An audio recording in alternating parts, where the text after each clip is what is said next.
नाज़रीन, programme behind the news में मां आहियां जो मेज़बान शकील सुमरो। मुल्क के अंदर पॉलिटिकली ऐं माली जेके मामला आहिनि उहे हिकिड़े ई वक़्त ते IMF सां बि डायलॉग थी रहियो आहे, जॾहिं त दुबई जे अंदरि जेको आहे ईंदड़ चूंडुनि जे हवाले सां कहिड़ो निगरान सेटअप अचे, उते बि हुकूमती जेके इतिहाद आहिनि उन जी क़यादत मौजूदु आहे, जंहिंमें मुस्लिम लीग नून जो क़ाइद नवाज़ शरीफ़, मरियम नवाज़, बिलावल भुट्टो ज़रदारी, आसिफ़ ज़रदारी, उन्हनि में डायलॉग जेको आहे उहो हलंदड़ आहे ऐं न रुगो पॉलिटिकल मामलनि ते बल्कि जेके माली मामला आहिनि, ख़ासि तौर ते IMF सां जेके मुआहिदो आहे, आया उहो मुआहिदो रिव्यू थींदो या नओं मुआहिदो थींदो, निगरान सेटअप उन में प्राइम मिनिस्टर केरु थींदो। 13 अगस्त ते जेको असेंबलियुनि जो आइनी मुदो आहे उहो पूरो थी रहियो आहे। छा ईंदड़ हलंदड़ साल जेको आहे उहो अक्टूबर में इलेक्शन थियण वञनि पियूं या ईंदड़ साल इलेक्शन जी जेका आहे उहा तजवीज़ आहे, जो कि प्रोग्राम में पाण माली मामलनि ते बि ॻाल्हाईंदासूं ऐं मुल्क जी जेका सियासी सूरत हाल आहे, ख़ासि तौर ते इलेक्शन जे हवाले सां पाण उन ते बि ॻाल्हाईंदासूं। पाण खे जॉइन कयो आहे जंहिं पैनल, उनमें इनाम शेख साहब आहिनि ऐं सीनियर तज़िये निगार आहिनि, राइटर आहिनि। बलोचिस्तान कोयटा मां जावेद लांगा सीनियर साहब या सीनियर तज़िये निगार आहिनि, असांखे जॉइन कयो आहे। ॿिन्ही महिमाननि खे भलीकार चऊं था। जावेद लांगा खां शुरू कयूं था। जावेद, कीअं ॾिसो था दुबई डायलॉग, उनजो कहिड़ो नतीजो निकिरंदो? जेके ईंदड़ चूंडूं आहिनि अक्टूबर में थियण वञनि पियूं, नओं निगरान सेटअप कहिड़े नमूने जो हूंदो? छा ईंदड़ साल जेका इलेक्शन आहे उहा हिकिड़े साल जे लाइ मुलतवी बि थी सघे थी? कीअं ॾिसो था इन पॉलिटिकल डायलॉग में जेके जंहिंमें हुकूमती जेका लीडरशिप आहे इतिहाद जी उहा उते मौजूदु आहे? महिरबानी शकील, ॾिसो मुंहिंजे ख़्याल में इहो जेके ॿई मेजर स्टेक होल्डर या पॉलिटिकल पार्टीज़ आहिनि, उन्हनि लाइ हिन वक़्तु जेका सूरत हाल आहे उहा हिकिड़े पासे त आइडियल आहे, ॿिए पासे चैलेंजिंग आहे। इन करे जेको हीउ डायलॉग आहे करंट, उनखे तव्हां मल्टी डायमेंशनल डायलॉग चई सघो था, छाकाणि जो हिकु अहिड़ो वक़्तु जिते हिकिड़ी वॾी पार्टी खे ऐं हिकिड़े वॾे प्लान खे, वॾे प्रोजेक्ट खे बज़ाहिर जेको आहे चयो थो वञे त डिफ्यूज़ थियो आहे या उहो पंहिंजे मंतकी अंजाम ते पहुची रहियो आहे, उनखां पोइ जा जेके चैलेंजिस आहिनि उहे बि घटि न आहिनि। इन करे ॿई पार्टियूं जेके आहिनि अॻिते हिकिड़े टेस्टिंग टाइम में अचनि थियूं, जंहिंमें ज़ाहिर आहे जेका मौजूदा माली सूरत हाल आहे, माशी सूरत हाल आहे मुल्क जी, उहा बि अबतर आहे ऐं पॉलिटिकल जेको कियोस आहे उहो बि अञा ताईं एतिरा घटि न थियो आहे। थोरे जो 9 मई वारो जेको आहे माइल स्टोन, उनखां पोइ काफ़ी शयूं असांखे हिकिड़े पासे क्लियरिटी हुननि जी थींदे नज़र अचे पई, घणे रुख में उहा वञे पई, पर अञा ताईं जेको इज़तराब ऐं केओस आहे उहो मौजूदु आहे, क्लियरिटी हिकिड़ी न आई आहे। ऐं इंटरनेशनल सतह ते पाकिस्तान जे मथां जेके मुख़्तलिफ़ क़िस्म जा जेके डाउट आहिनि पाकिस्तान जी मईशत ते, पाकिस्तान जे ॿियनि मामलनि ते, उहे बि क्लियर न थिया आहिनि। इन करे ही सॼा चैलेंज खणी उते वेठा आहिनि ऐं ज़ाहिर आहे हिन में ॿई जेके पार्टियूं आहिनि उहे हिननि वटि तजुर्बो बि आहे ऐं इहे इंगेज बि थींदा रहिया आहिनि बिन अक़वामी फोर्सिस सां बि ऐं हितां वरी एस्टेब्लिशमेंट सां बि।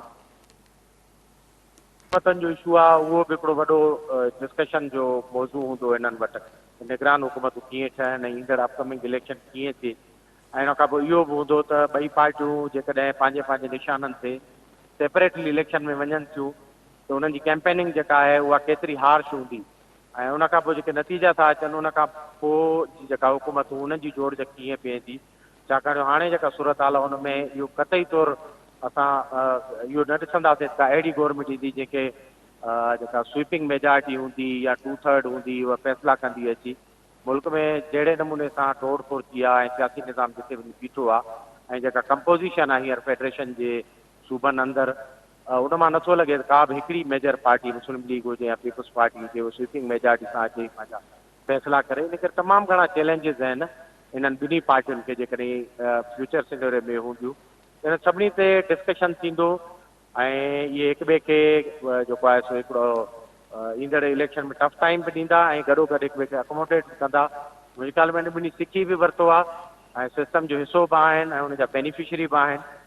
इन करे ॾाढो मोहतात नमूने सां हिनखे ट्रेड करिणो पवंदो ऐं एस्टेब्लिशमेंट जेका आहे हींअर जी उहा बि का एॾी वॾी जेका आहे त पावरफुल ऐं कॉन्फिडेंट न आहे जेका अकेले सिर फ़ैसिला करे मामलनि खे हेॾे करे सघे। इन करे इहे ॿई पार्टियूं एस्टेब्लिशमेंट सां गॾिजी करे हिकिड़ी अहिड़े क़िस्म जी विन विन सिचुएशन वारी गेम ठाहींदियूं जंहिंमें ईंदड़ सेटअप बि हले ऐं पाकिस्तान जी जेका रैंकिंग ऐं क्रेडिबिलिटी आहे उहा बि हिकिड़ी जेका क्वेकमायर में आहे, दलदल में आहे, उनखां जेका उनखे कढी अचण में कामयाबु थी सघनि। तमामु वॾो टास्क आहे, जाइगेंटिक टास्क आहे। हाणे ॿिन्ही पार्टियुनि ते डिपेंड थो करे तीअं पंहिंजे अलाइज़ सां गॾिजी अॻिते कीअं थियूं वधनि। इनाम शेख साहब जो ओपिनियन शामिल कयूं था। इनाम साहब, अवां कीअं ॾिसो था हिन वक़्तु जेका मुल्क जी सियासी सूरत हाल आहे, माली मामला बि आहिनि, IMF सां बि डायलॉग हलंदड़ आहे, हीअ जेको दुबई में डायलॉग थी रहियो आहे गुज़िरियल 2-3 ॾींहंनि खां, जंहिंमें नवाज़ शरीफ़, आसिफ ज़रदारी, बिलावल ऐं मरियम नवाज़ ऐं ॿी क़यादत शरीक आहे, कीअं ॾिसो था ईंदड़ निगरान सेटअप जे हवाले सां, नयुनि चूंडियुनि जे हवाले सां? अव्हांखे लॻे थो त हिन साल अक्टूबर या नवंबर में इलेक्शन थियण वञनि पियूं, या तव्हां ॾिसो था त ईंदड़ साल 24 में तव्हांखे इलेक्शन नज़र अची रही आहे? ॾिसो, असुल त जीअं तव्हां चयो, असुल मामिलो जेको हिन महिल सभु पार्टियूं, सॼो मुल्क, इस्टेब्लिशमेंट फेस करे रहियूं आहिनि, उहा आहे मुल्क जी मुआशी ऐं माली सूरत। उहा ई डिटरमाइन कंदी त मुल्क में कहिड़े क़िस्म जी गवर्नमेंट हुजे, कहिड़े क़िस्म जा जेके आहिनि से अलायंसिस ठहनि। मां सम्झां थो त जीअं जावेद चयो त इहो ज़रूरु हूंदो त आहिनि ॿ पार्टियूं, नवाज़ लीग ऐं पीपल्स पार्टी। मूंखे सम्झ में नथो अचे त जेको मौजूदा PDM जो कोएलिएशन आहे इहो को फर्दर हिकिड़ो सस्टेन करे सघंदो, अॻिते हली सघे। इन जे अंदरि एतिरा इख़्तिलाफ़ आहिनि, इन्हनि मां हर धुर पंहिंजे पंहिंजे हिसे खणणु, पंहिंजो पंहिंजो हिकिड़ो स्कोप ठाहिण जे लाइ अहिड़ा अमल कया आहिनि जंहिंमां अवाम तमामु घणो ग़ैर मुतमइन। महांगाई जो वधंदड़ बहरान, इन्हनि जा शाही ख़र्च, तव्हां हाणे ॾिसो त जेके इहो हज ते हिकिड़े वञण जी स्कीम थी आहे, उनखां पहिरियों जेके ब्यूरोक्रेसीअ जा तबाहकारियूं आहिनि, 18वीं तरमीम खां पोइ बि जेको आहे सो 5.5 लख मुलाज़िम, 1.5 लख गाॾियूं, ऐं ॿियो अलाए छा छा मर्कज़ में पियो आहे जंहिंजी का ज़रूरत कान्हे, उन ते को गौर करण जे लाइ तयारु कोन्हे। रुगो सभु को इन में इंट्रेस्टेड आहे त मुल्क में कर्ज़ अचनि, इमदादूं अचनि, इन में को का बि धुर इंट्रेस्टेड न आहे त हे जेके इंटरनल जेके मामला आहिनि उनखे कीअं ॾिसिजे, पंहिंजे माली डिसिप्लिन कीअं पैदा कजे। सेनेट जे चेयरमैन जो जेको हाणे पैकेज सॼी दुनिया में पियो थो डिस्कस थिए, माना इन मां अवाम इहो अंदाज़ो लॻायो आहे त जेकॾहिं PTI लीडरशिप काराइती साबित थी त जेका हीअ लीडरशिप आहे उन जो डायरेक्शन या डायमेंशन चेंज थियो हुजे, उन जूं तरजीहूं चेंज थियूं हुजनि, अवाम कंहिं बि तरजीह में शामिल हुजे, त अहिड़ी सूरत हाल में इन्हनि पार्टियुनि खे बि सारियो पियो आहे त अवाम जेको आहे सो छा थो चाहे ऐं अवाम कीअं रिएक्ट कंदो ऐं कीअं हिकिड़ो स्प्लिट मैंडेट ईंदो। हीअ मूंखे इहो त सम्झे इलेक्शन्स थियनि थियूं त ईअं ई थींदो त कंहिं बि हिकिड़ी वॾी पीपल्स पार्टी हुजे या नवाज़ लीग हुजे, उन जे नाले उनजो एस्टेब्लिशमेंट उनखे जेको PTI खां हाणे धार करीम जो धड़ो टुटो आहे, ॿिया माण्हू मिलाए गवर्नमेंट ठाहे ॾे। पर जेके ज़रिया आहिनि या जेके डिस्कशन्स आहिनि उन में इहा ॻाल्हि, इन ॻाल्हि ते वॾो ज़ोर आहे त फ़िलहाल शायदि हिन साल इलेक्शन्स थींदे नज़र इन करे नथियूं अचनि जो मुल्क जी जेके माली, सियासी ऐं समाजी सूरत हाल आहे उहा एॾी अलार्मिंग आहे जो शायदि इहो कुझु वक़्तु हिकिड़ी अहिड़ी गवर्नमेंट अचे जेका खे क़ाबिल क़बूल हुजे ऐं जंहिंजो फेस पॉलिटिकल न हुजे, अपॉलिटिकल हुजे, ऐं उन सां गॾोगॾु उहे के अहिड़ा टफ कदम खणे, अनपॉपुलर कदम खणे जंहिंसां मुल्क जी मुआशी सूरत हाल खे बहितरी थिए। घटि में घटि ॿियनि मुबसरनि जो चवणु आहे त 1 साल ताईं शायदि चूंडूं जेके आहिनि से उहे मुमकिन न हुजनि, उनखे इलेक्शन कमीशन ऐं ॿियनि फोरमनि तां अहिड़े क़िस्म जी शायदि का स्ट्रेटजी तयारु थिए जंहिंजे नतीजे में त ही शायदि जेको दुबईअ में जेको कुझु थी रहियो आहे इन जो असुल पस मंज़र इहो आहे त उहा कहिड़ी गवर्नमेंट अचे जेका इन्हनि धुरियुनि जे लाइ बि क़ाबिल क़बूल हुजे। ऐं सूरत हाल सरेदस्त इहा थी चुकी आहे जो जेका पीडीएम जी गवर्नमेंट आहे उहा कंहिं बि रुख में डेवलप पंहिंजो डिलीवर न करे सघी आहे ऐं उहा न अवाम उन मां मुतमइन आहे, न एस्टेब्लिश मुतमइन आहे, न उहे पाण हिक ॿिए में इतिहादी हिक ॿिए सां मुतमइन।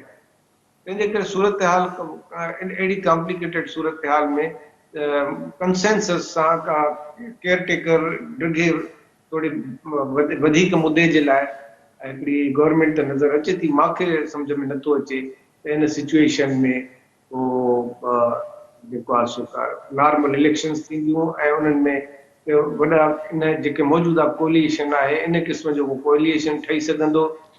ख़ुदि पीपल्स पार्टी ऐं नवाज़ लीग में अंदरि हिक ॿिए जे लाइ स्पेस तमामु घटि आहे। जेकॾहिं नवाज़ लीग जेका अॻे ई हिकिड़े बहरान जो पंजाब में शिकार आहे उहो वरी पंहिंजे सीटुनि मां पीपल्स पार्टीअ खे कुझु सीटूं ॾिए थी या उनखे अकोमोडेट करे थी त उनजी पंहिंजी हैसियत छा रहंदी। ख़ुदि पीपल्स पार्टी जेका आहे तव्हां ॾिसो त एतिज़ाज़ हसन लतीफ़ समेत हिकिड़ो धड़ो भागी थी वियो आहे सिर्फ़ु इन जे करे त तव्हां नवाज़ शरीफ़ खे स्पेस ॾेई वेठा आहियो ऐं नवाज़ शरीफ़ खे जेसि ताईं स्पेस हूंदो पीपल्स पार्टी पंजाब में कुझु न करे सघंदी। तंहिंजे करे तमामु हिकिड़ी घणरुखी थी वेंदा सूरत हाल में ऐं मूंखे नज़र नथो अचे त को नॉर्मल कोर्स में इलेक्शन काइम का। जावेद जेकॾहिं को डिघो निगरान सेटअप अचे थो डिघे मुदे जे लाइ मीन्स साल ॾेढ 2 सालनि जे लाइ, तव्हां सम्झो था त उहो निगरान सेटअप ही जेके हिन वक़्तु पॉलिटिकल या जेको इकोनॉमिकल सूरत हाल आहे उनमें उहो निगरान सेटअप सस्टेन करे सघंदो? बिल्कुलु न, डिघे मुदे जो को बि जेको उबूरी सेटअप आहे ज़ाहिर आहे जेकॾहिं अहिड़े क़िस्म जो को निगरान सेटअप ठाहे वियो त प्योर टेक्नोक्रेटिक हूंदो, छाकाणि जेका सिंगल एजेंडा आहे हींअर बि उहा मईशत आहे ऐं मईशत खे हैंडल करण लाइ जेकॾहिं का अहिड़ी गवर्नमेंट ठाही वई जेका नेशनल गवर्नमेंट हूंदी त उनजी जेका हूंदी कंपोज़िशन उहा टेक्नोक्रेटिक हूंदी ऐं उन सां दुनिया कीअं ॻाल्हाईंदी। इंगेजमेंट माफ़ कजो, इंगेजमेंट जेका थींदी उहा पॉलिटिकल माण्हुनि सां ई थींदी आहे। तव्हां डिघे मुदे जेको सेटअप ठाहींदव पाकिस्तान जी एस्टेब्लिशमेंट बि हींअर इन पोज़ीशन कोन्हे का जेका दुनिया सां उहा यूनिलेटरली ॻाल्हाए सघे या क्रेडिबल वे सां ॻाल्हाए सघे ऐं उहा जेके फ़ैसिला आहिनि माशी उहो पंहिंजे हक़ में कराए सघे। मुंहिंजे ख़्याल में डिघे मुदे जो सेटअप आहे वधीक अनारकी पैदा कंदो आहे। इहे जेके सिस्टम जी पार्टियूं आहिनि इन्हनि में ख़ुदि हिकिड़ी बदइतमादी पैदा थींदी हिकिड़े डिघे मुदे में। इहे पाण खे जेको आहे न उहो इरिलेवेंट महसूसु कंदा विद पैसे जा टाइम। इन करे मुंहिंजे ख़्याल में ईअं न थींदो, जेके सिस्टम जूं पार्टियूं आहिनि उहे मैटर कनि थियूं, उन्हनि खे ऑन बोर्ड करिणो पवंदो, मजबूरी आहे एस्टेब्लिशमेंट जी। हाणे ॾिसो बुनियादी ॻाल्हि जेका इहा आहे त जेको प्रोजेक्ट जेको बि हो उहो हिकिड़ो अहिड़ो तजुर्बो हो जीअं अलकेमी में सोन ठाहिण वारा जेके केमिस्ट हूंदा आहिनि उहे तजुर्बा कंदा आहिनि त उन तजुर्बे जे नतीजे में सोन त न ठहंदो आहे, कॾहिं कॾहिं ॾाढ़ी मुछूं कपिड़ा ऐं जेको आहे केमिस्ट जा सड़ी पवंदा आहिनि, हिकिड़ो वॾो डैमेज हुनजी हेल्थ खे पवंदो आहे। हीअ तजुर्बो अहिड़े क़िस्म जो। हाणे पहिरियां त तव्हांखे उन तजुर्बे जा जेके ज़ख़्म आहिनि उहे सही करणा पवंदा ऐं उन जा जेके डैमेजिस आहिनि इंटरनेशनल तालुकात में, मुल्की सूरत हाल में, माशरती फैब्रिक में, उहे ठीकु करणा पवंदा। उनखे ठीकु करण लाइ को बि उबूरी सिस्टम तव्हांखे कमु न ॾींदो ऐं उनजी ज़ाहिर क्रेडिबिलिटी समाज में एक्सेप्टेंस न हूंदी।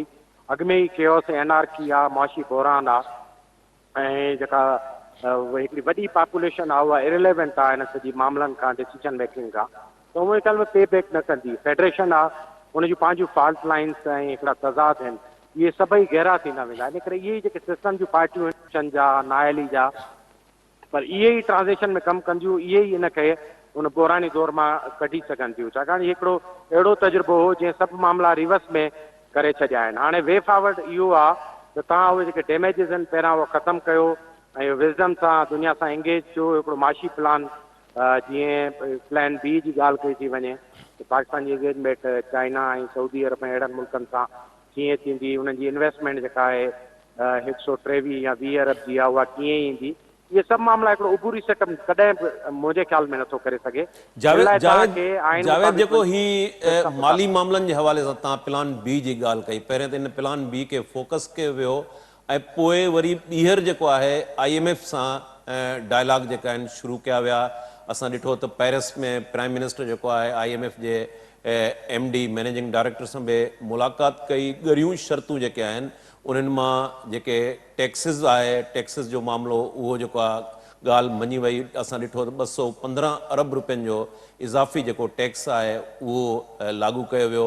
पेंशन जी पॉलिसी ते जेको हुयो प्रेशर हुयो, उहा नई जेका पेंशन पॉलिसी आहे उहो बि इंट्रोड्यूस कई वई आहे।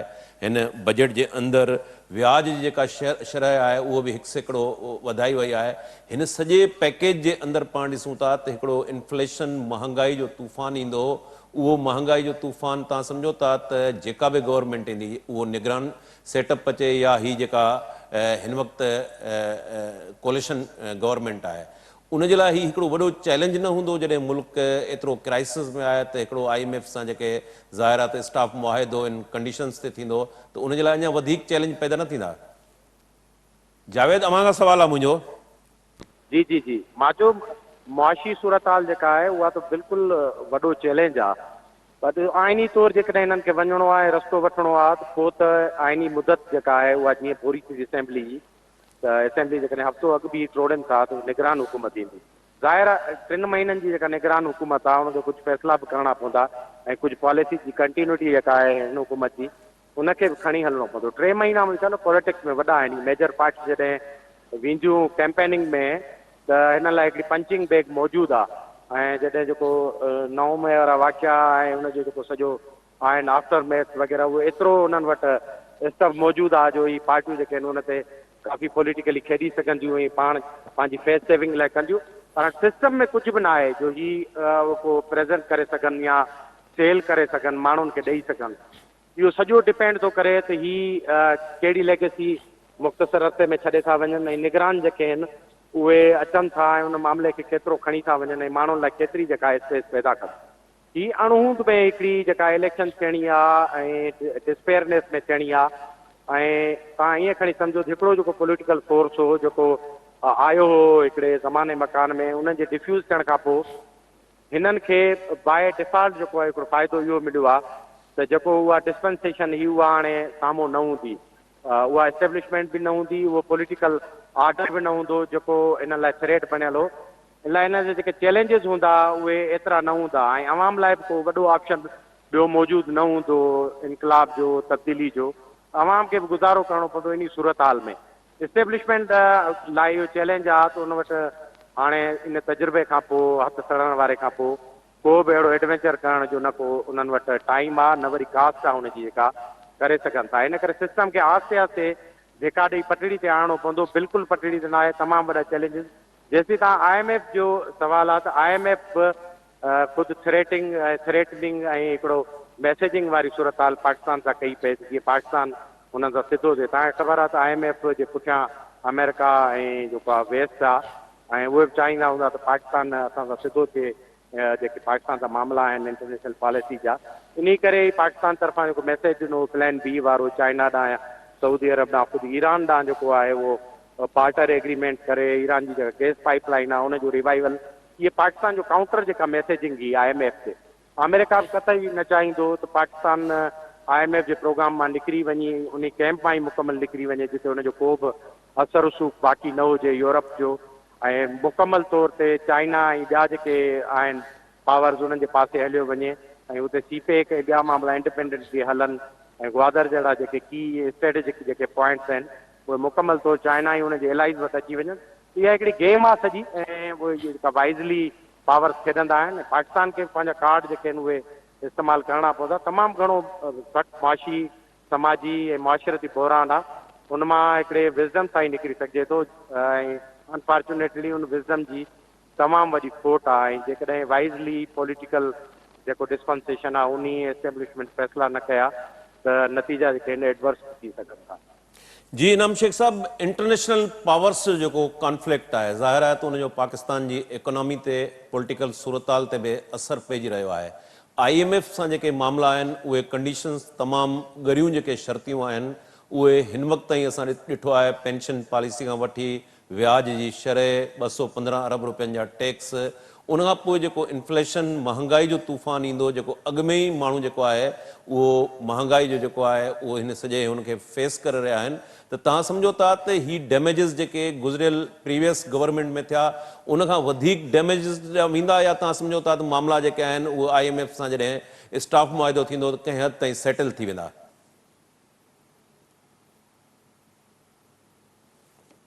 ॾिसो, पहिरीं त इहा ॻाल्हि गौर लाइक़ु आहे त केयरटेकर गवर्नमेंट में जेकॾहिं पंजाब में कहिड़े कानून तहत केयरटेकर गवर्नमेंट वेठी आहे, KP में कहिड़े कानून तहत वेठी आहे, जेकॾहिं सुभाणे मोइन कुरैशी ऐं शौकत अज़ीज़ जहिड़ो माण्हू जे क़यादत में का केयरटेकर गवर्नमेंट बैन अवी फाइनेंशियल इदारनि जे आशीर्वाद सां कंहिं माण्हू खे अचे विहारनि था त उनखे कहिड़ो एतिराज़ हूंदो हुन सां जेको आहे ॻाल्हि करणु, नेगोशिएशन करणु। ऐं हिननि वटि जेको PDM आहे या इहे पॉलिटिकल फोर्सिस, हिननि वटि अवाम वटि छा विकिणण जे लाइ आहे छा? माना हो त जंहिंजे ख़िलाफ़ ॻाल्हाए सघनि था नम में, उहो त ऑलरेडी जेको आहे सो मंज़र तां ग़ाइब लॻो पियो आहे, उनखे त को धणी आहे न साईं आहे हुनजो। त हाणे जेको तव्हांजो ही सवाल आहे उन में ॻाल्हि इहा आहे त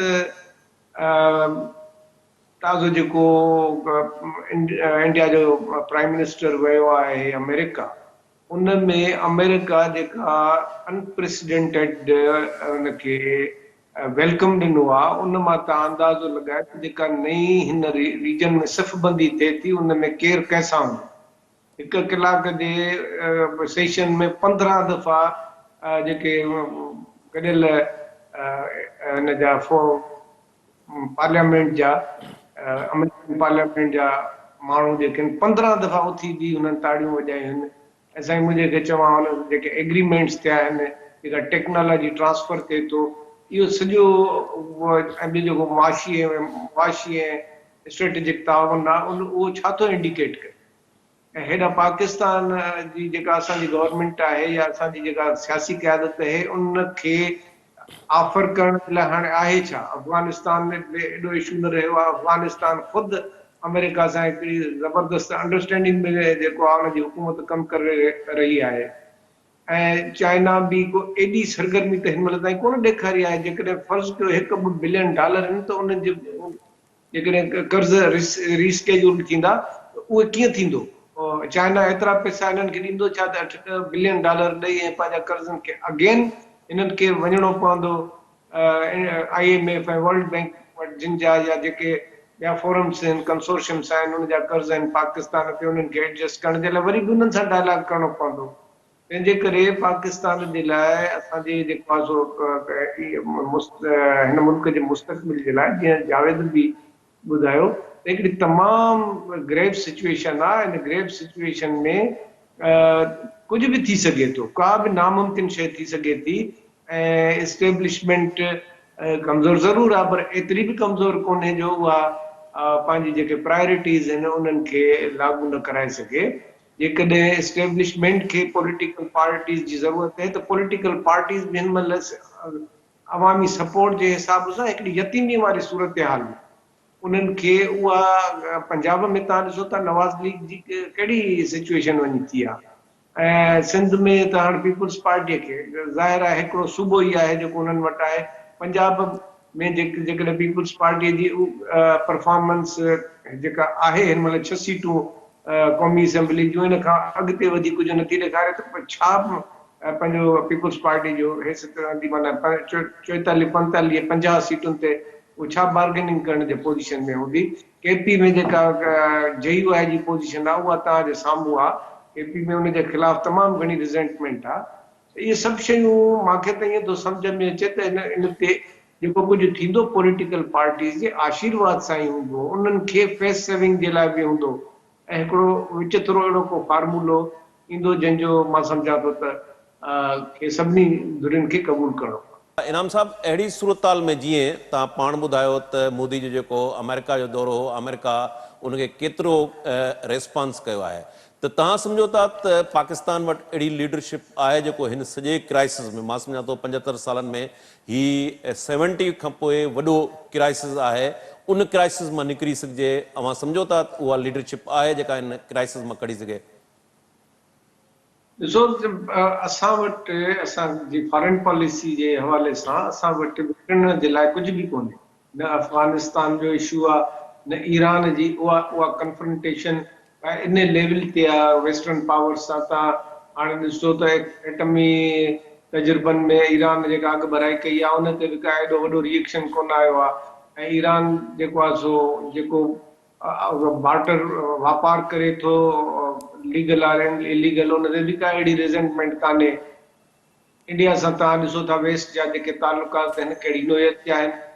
त हाणे जेसि ताईं फ्रॉम विदिन कुझु कोन थींदो, अंदरि जेको आहे सो पाकिस्तानी सोसाइटी जे अंदरि के हिकिड़ा नवां ऑप्शन्स न ईंदा, के सिस्टम खे जेको आहे सो रिफर्बिश न कयो वेंदो, तेसि ताईं मूंखे नथो लॻे त को कंहिं क़िस्म जी हिकिड़ी पॉलिटिकल पावर या पॉलिटिकल मैंडेट ठही सघंदो, जेको मैंडेट वॾे एतमाद सां बैन अल-अक़वामी सियासी ऐं मालियाती इदारनि सां का वॾी हिकिड़ी ॻाल्हि करे सघे। हाणे त जाॾे काॾे असांजो इन क़िस्म जो रवैयो आहे त भई जितां बि जेको कुझु मिले उनखे क़बूल कयो। जावेद, अवां कीअं ॾिसो था त इंटरनेशनल जेका सूरत हाल आहे, रीजनल ऐं बायोलेटरल, मोदी जो अमेरिका जो दौरो, अमेरिका तरफ़ां एतिरो सारो हुनखे रिस्पॉन्स मिलणु, त अहिड़ी सूरत हाल में जेको पावर्स जे विच में छिकताण आहे उनमें असांजे लाइ को स्पेस पैदा थिए माली ऐं पॉलिटिकली, तव्हां सम्झो था त उहा लीडरशिप मौजूदु आहे जेका हिन क्राइसिस मां फौरी तौर ते ॿाहिरि कढी सघे? ॾिसो, जेके करिज़मेटिक लीडरशिप जो न वरी इरा आहे, न ई उहा सूरत हाल आहे। कोल्ड वार जो ज़मानो हूंदो, उहा मुख़्तलिफ़ क़िस्म जी लीडरशिप हूंदी जेका कंदी। ऐं अहिड़ियूं इकानमीज़ जंहिंजा पंहिंजा पेर जेके आहिनि पुख़्ता न हुजनि, उते को करिश्मो ऐं करिज़मेटिक क़यादत जो पैदा थियणु इहो ॾाढो ॾुखियो आहे। इंटरनेशनल पावर्स जा पंहिंजा पंहिंजा इंट्रस्ट आहिनि खिते में, पर मुंहिंजे ख़्याल में उन्हनि में बि हिकिड़ी जेका आहे उहा ईअं ॼणो मैच फिक्स वांगुरु आहे। पावर्स जेके आहिनि पंहिंजा मफ़ाद सेफगार्ड करण लाइ मुल्कनि खे ड्रैग करे पंहिंजे हुन में आणनि बि था ऐं गॾोगॾु इंगेज बि थियनि था। चाइना ऐं अमेरिका जी जेका कोल्ड वार आहे उहा आहे, ऐं अहिड़े नमूने सां ई उन्हनि जा जेके इताद आहिनि मुख़्तलिफ़, उहे बि किथे न किथे उन सां इंगेज थियनि था।